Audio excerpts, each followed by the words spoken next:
Сегодня ранним утром в столице Ингушетии в Магасе состоялся массовый спортивный забег. В открытом республиканском кроссе смогли принять участие все желающие, вне зависимости от возраста. Школьники, студенты, участники атлетической сборной Ингушетии, а также ветераны спорта. Общий призовой фонд соревнований составил 280 тысяч рублей. Цель проведения марафона – пропаганда здорового образа жизни. Кому удалось стать призерами марафона, узнаем из следующего материала.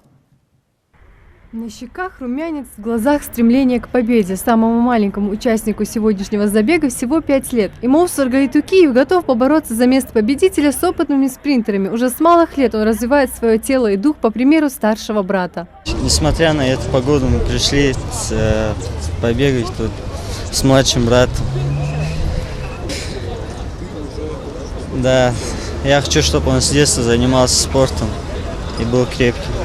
Весенгирей Барханоев тоже приверженец спорта и здорового образа жизни. Несмотря на преклонный возраст, он вот уже несколько десятилетий регулярно совершает 15-километровые марш-броски. Известный ингушский спринтер и инициатор всевозможных массовых забегов, в свои 85 лет он привычно готовится к старту. Для Весенгирея ни стужа, ни зной, ни помеха, когда он занят любимым делом. Я желаю нашей молодежи быть крепкими, здоровыми.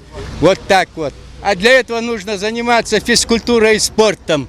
Начиная со школьной скамьи, нужно в секции ходить, заниматься надо. Все время надо заниматься. Все время надо заниматься физкультурой. В этом спасение нашей нации, нашей ингушской маленькой нации, спасение физкультуры и спорта. Участникам забега необходимо преодолеть дистанцию в 5 километров. От Магасовского круга далее по проспекту Зязикова до 100-метровой башни Согласия, расположенной в центре республиканской столицы. Ради безопасности бегунов автомобильное движение на этом участке временно остановлено. Кстати, подобный общереспубликанский кросс проводится в Ингушетии уже не в первый раз. В этот раз ежегодную традицию поддержали спортивный клуб Ади Ахмат и Республиканское министерство по физической культуре и спорту. Ребятам посоветую заниматься спортом со школы, чтобы вели здоровый образ жизни, не курили, не пили.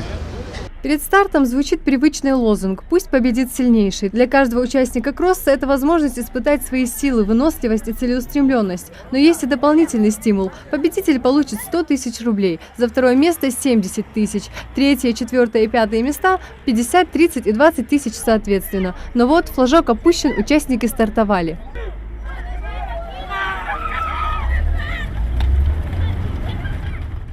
Для подготовленных спортсменов 5 километров не слишком сложная дистанция, и группа лидеров быстро доходит до Аланских ворот.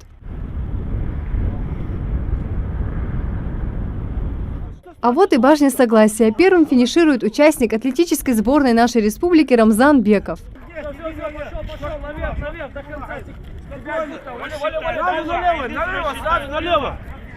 За финишем и все, там можно это уже порадоваться. А до этого надо стремиться к успеху, а все остальное там посмотрим.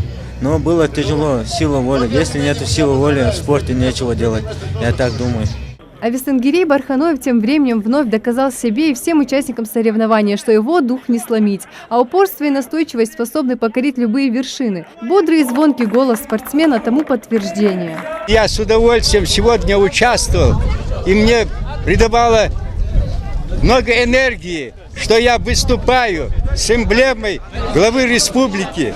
Я показал хорошее время, хотя мне 85 лет исполнилось. И я намерен продолжать все занятие спортом и всегда держать республику на высоте. Кубок победителя и сертификат. Сертификат победителю на 100 тысяч рублей. Кросс на призы от главы республики объединил всех, от мала до велика, школьников, студентов и ветеранов спорта, с одной общей целью – пропагандой здорового образа жизни. Победителям соревнования вручили призы и медали. Марина Муталиева, Исмаил Гатакажев, Хаваш Гойгов, Новости 24.